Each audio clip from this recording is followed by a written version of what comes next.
bienvenue sur ce nouvel épisode de HR Whisperer. Je suis Elsa, votre guide dans l'univers RH et aujourd'hui, pour ce nouveau sujet, on va parler donc de tout ce qui concerne le recrutement et son avenir. Et pour parler de ça, j'ai avec moi ma super consoeur Audrey Delin, que je vais laisser se présenter dans quelques secondes. Donc voilà, bienvenue à toi Audrey, merci d'avoir accepté l'invitation. Merci Elsa, bonjour à toi, bonjour à tout le monde. Écoutez, mon nom c'est Audrey Delin, je fais du recrutement depuis à peu près 10 ans maintenant, Okay. ça ne rajeunit pas. Ouais, Et ça fait à peu près 8 ans que je suis spécialisée vraiment en TI, donc en chasse de talent en TI. ouais. TI, pour ceux qui ne connaissent pas, c'est les nouvelles technologies.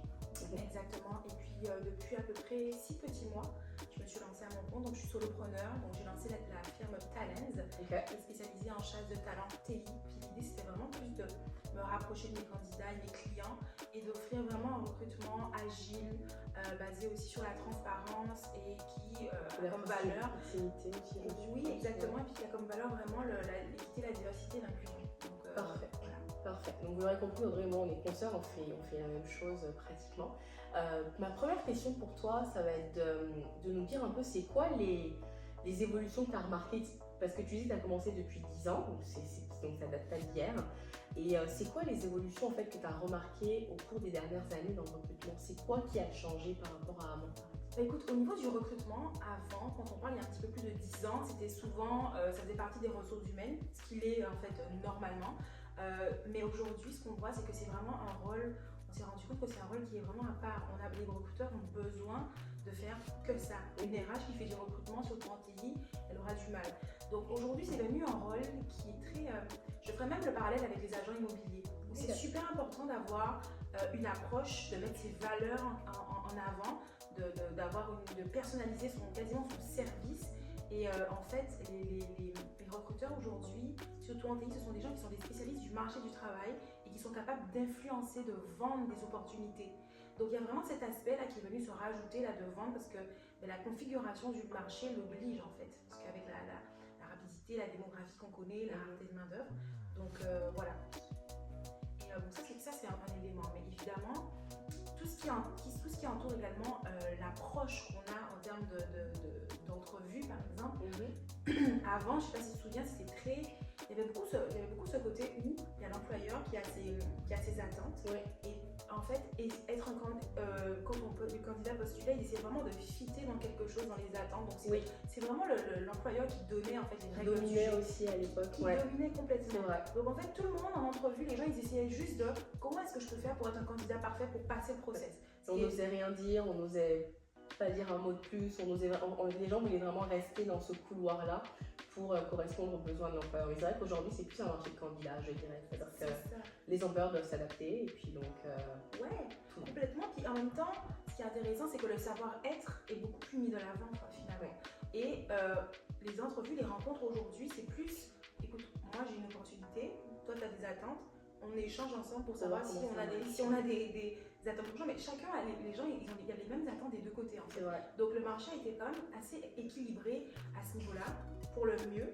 Et en fait, avec les défis de recrutement qu'on connaît en TI, donc finalement, alors les employeurs se sont rendus compte qu'ils ne peuvent plus du tout faire des entrevues ou des affichages ou aller chercher les gens de la même façon qu'ils le faisaient, avec le nombre d'opportunités qui existent également. Donc, qui dit changement d'attirer les gens dit marque employeur, donc on travaille sur notre image, on travaille sur nos entrevues, parce que c'est comme ça qu'on en dit sur comment est-ce qu'on fonctionne à l'interne. Ah ben oui, mais la couverture du lead n'est pas suffisante. Donc pour pouvoir attirer des gens et leur offrir des opportunités attrayantes, à l'interne, il faut que ça soit congruent. Donc je dirais que le recrutement a même influencé la culture d'entreprise. Il y a eu beaucoup de remises en question au niveau des employeurs. Qui dit culture d'entreprise, dit aussi marketing RH, etc. Donc je crois que vraiment, ça a été un peu la porte d'entrée du recrutement où là on se rend compte que les gens ont des attentes différentes.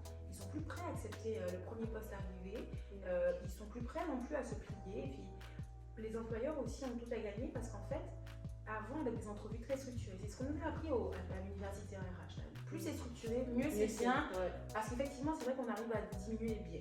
C'est une notion qui n'est pas fausse. Mais plus c'est structuré, plus le niveau de stress des candidats est élevé aussi. Et moins on arrive à connaître, à percevoir la personnalité des gens. Et donc en ayant une approche un peu plus d'échange, ce qu'on arrive à faire, c'est qu'en fait, on permet aux gens d'être qui ils sont Et plus les gens sont à l'aise, plus ils donnent des informations, plus on sait est-ce que ça va matcher ou pas. Donc je dirais qu'au niveau de l'approche, ça a beaucoup changé également.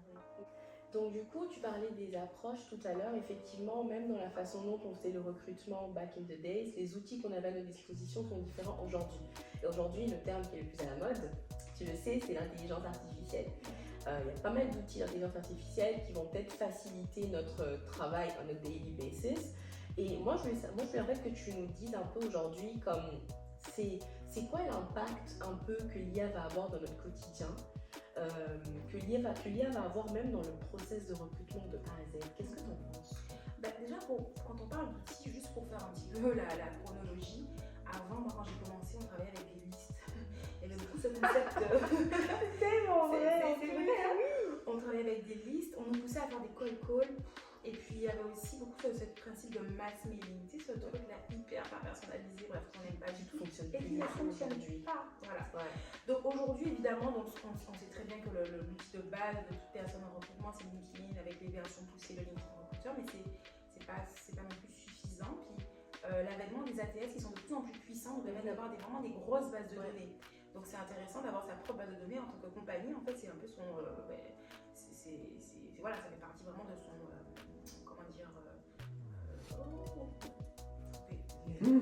Ça va être un bon bien une ça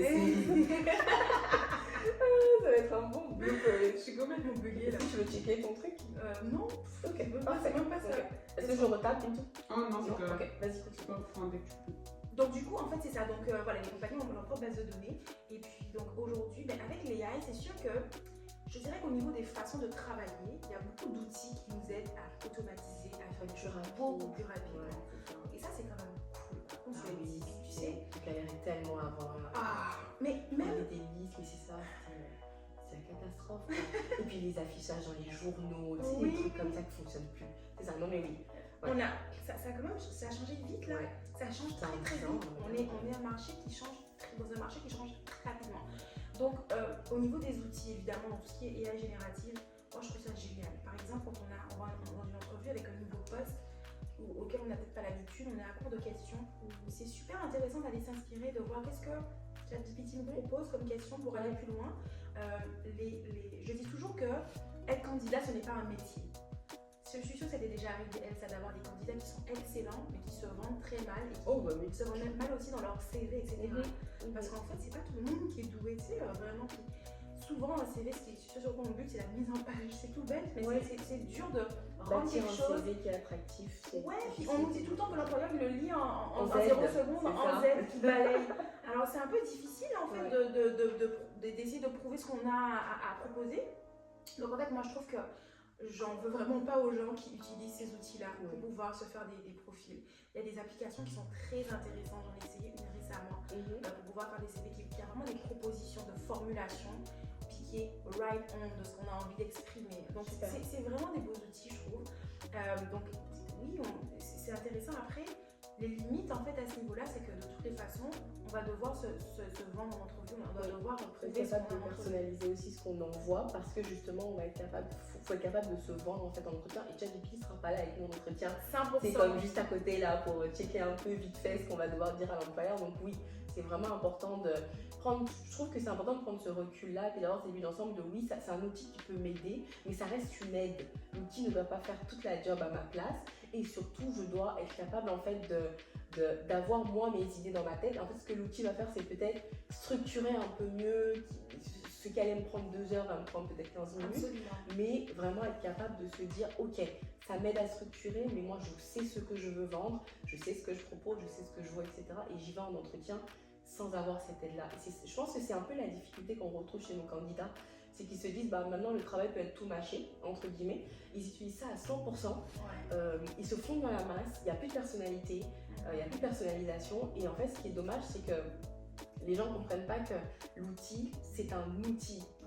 C'est-à-dire que l'outil doit nous servir à ce qu'on doit mettre, c'est-à-dire nous servir à nous mettre en valeur et à gagner du temps. Mais pas, on n'est pas à la merci de l'outil, c'est pas le contraire. Donc ça. Puis au niveau de nous, vraiment dans notre day-to-day, c'est clair que c'est hyper intéressant. Moi, par exemple, en tant que solopreneur, j'ai pas un gros ATS, j'en ai pas besoin, mais j'ai des outils en ligne qui sont super intéressants qui me permettent de configurer de A à Z mon ATS et avoir aussi, tu sais, tout l'avènement des outils collaboratifs aussi. C'est super intéressant de travailler comme ça. Avant, on avait beaucoup cette approche de bon, on a une prise de besoin avec un client, on travaille, on revient et souvent, je ne sais pas pourquoi on faisait ça, on attend qu'on a plusieurs candidats pour les présenter, mais ça c'est nul. C'est nul. Puis l'idée en fait avec tous ces outils-là, c'est vraiment de travailler en collaboration, donc vraiment d'amener de l'agilité vraiment dans nos recrutements. Puis j'ai eu la chance de collaborer dans des compagnies où on avait implanté des outils agiles. C'est génial au niveau de l'efficacité, la visibilité, qui travaille sur quoi, valider les capacités des uns et des autres, et aussi avoir une transparence. Puis au niveau des clients, c'est génial que mon client il voit un peu en temps et en heure ce que j'ai à lui proposer. Donc on est tous les deux sur la même interface et on voit puis on fait avancer un process et on est capable de s'ajuster à chaque fois et de collaborer en interaction. Donc ça c'est vraiment top. Puis aussi en termes d'outillage, c'est sûr que nous, pour par exemple les descriptions de poste, les affichages, c'est quand même super pratique. Oui, ça nous fait gagner un temps fou. On gagne un temps fou. En fait, c'est surtout ça. Ouais, on gagne un temps fou. Mais évidemment, comme on dit, c'est pas ChatGPT qui ira en entrevue, donc il faut vraiment faire la part des choses, l'utiliser avant l'émission. Mais je suis quand même contente, ça puisse permettre à tous les candidats d'avoir quand même une bonne base. Parce que comme je dis, c'est pas un métier d'être candidat, c'est pas tout le monde qui il y a beaucoup de gens là qui se font pas appeler parce qu'ils n'ont pas un bon CV, qui savent pas par où commencer et qui sont bloqués. Voilà, donc ça c'est intéressant.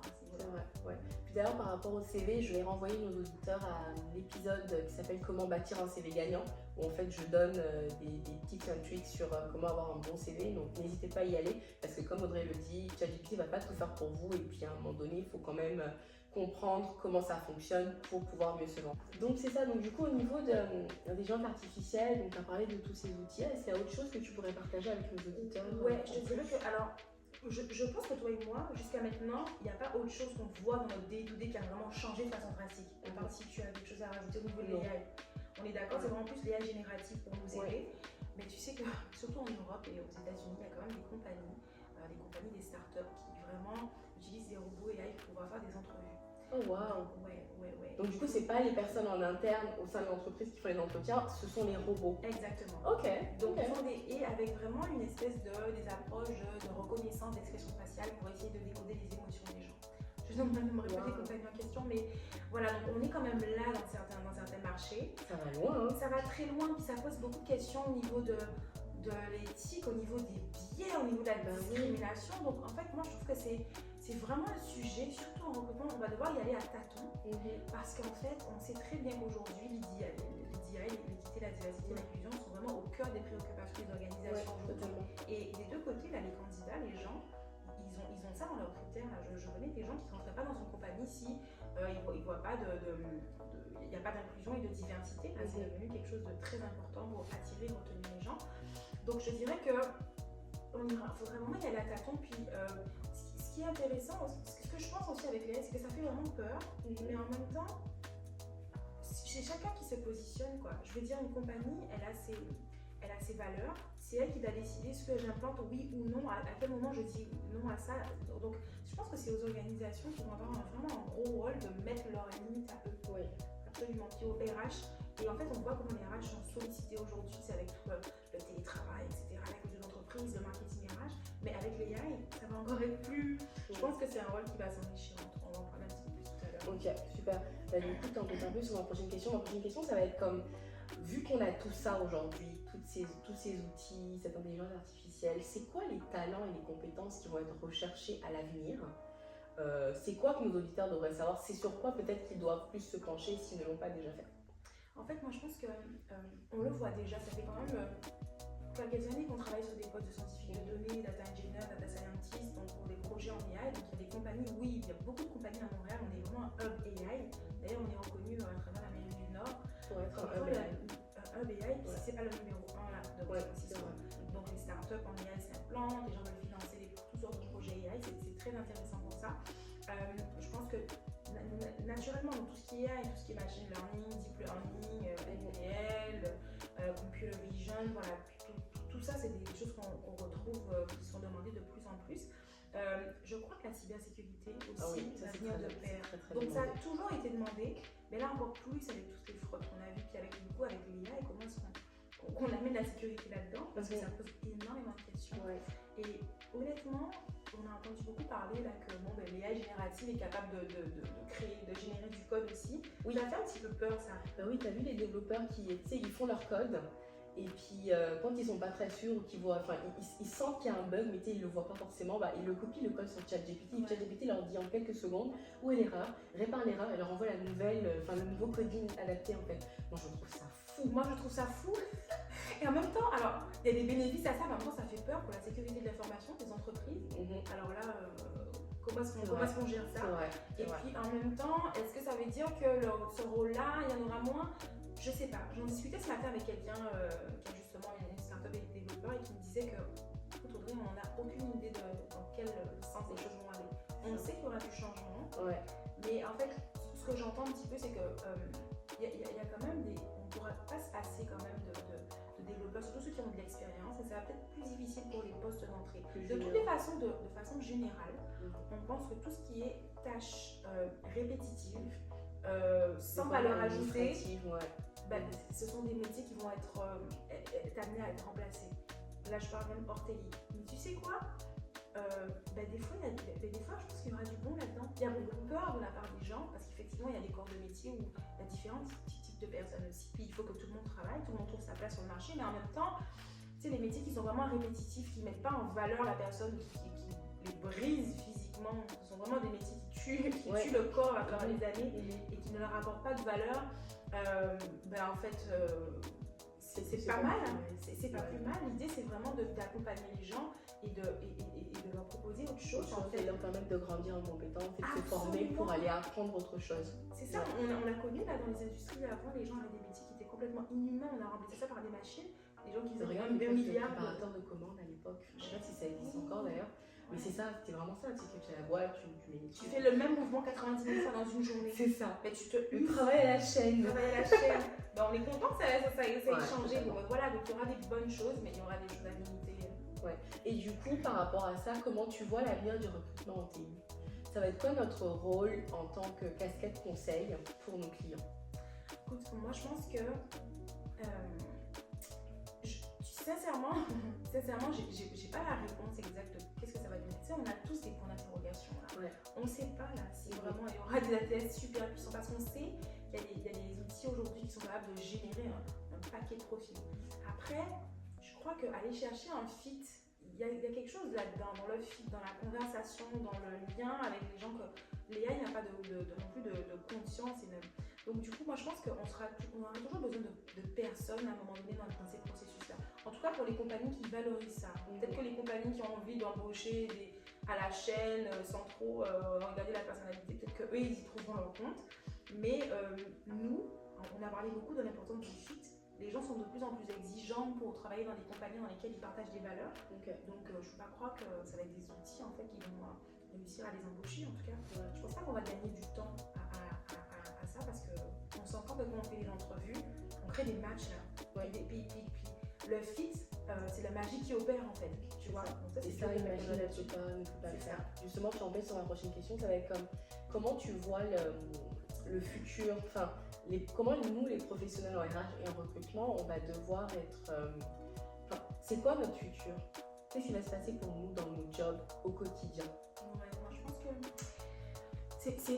c'est vraiment dur à répondre, mais je pense que vraiment on aura de plus en plus d'outils pour être efficace, pour être rapide, pour automatiser, et tant mieux, comme on en a parlé tout à l'heure. Après pour le reste, tu sais, c'est encore très nouveau, hein. On en parle beaucoup. Hier encore, il y avait une émission sur Radio-Canada, l'IA est décodée, c'était super intéressant, avec le fondateur du BINA, etc. Puis en fait, il y avait plus de questions que de réponses. Tu vois.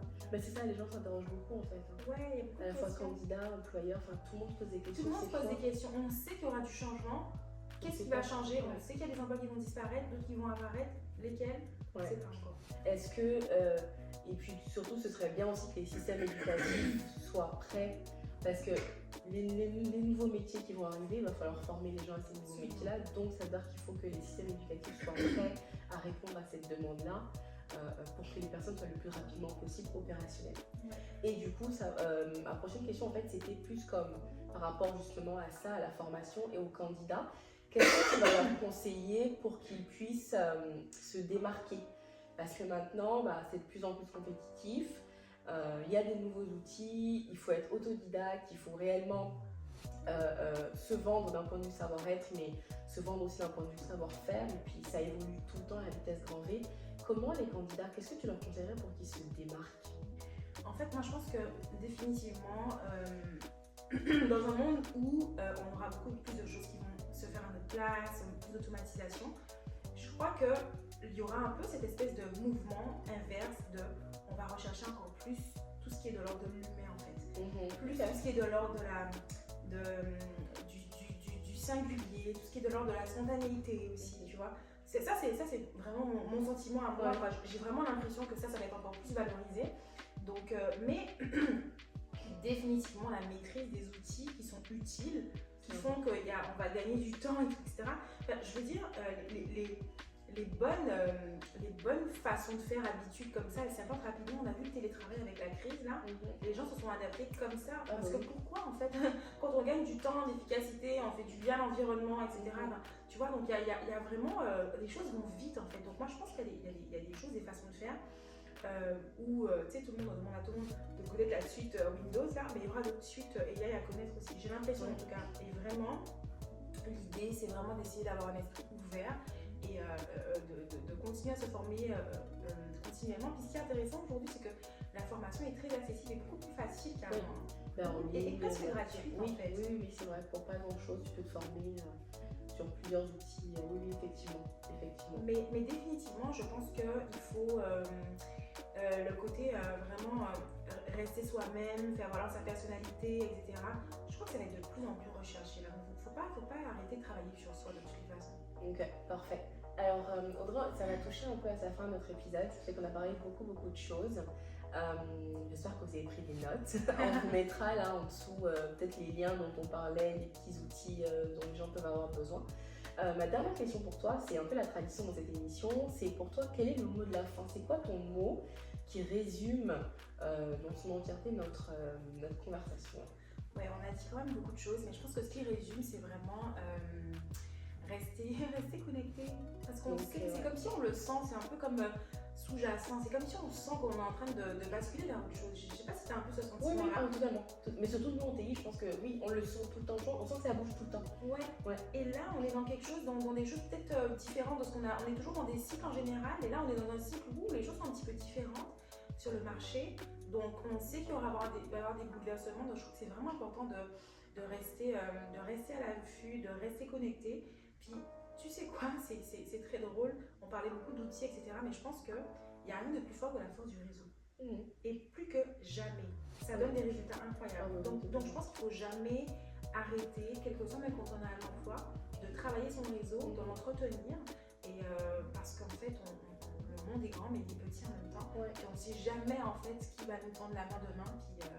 Puis ça, c'est mon expérience, surtout en entrepreneur. Et j'appartage totalement. Chers auditeurs, donc le monde est grand mais il est petit en même temps. C'est sur ça qu'on va vous laisser. Le mot d'Audrey, c'était connecté. Restez connectés sur nos réseaux sociaux, restez connectés, connectez-vous à Audrey, connectez-vous à toutes ces entreprises-là qui bâtissent le changement. Et je vous remercie de nous avoir écoutés. Merci encore Audrey d'avoir pris le temps d'être avec nous. Et puis je vous retrouve pour un prochain épisode de HR Whisperer. D'ici là, portez-vous bien. Bye bye.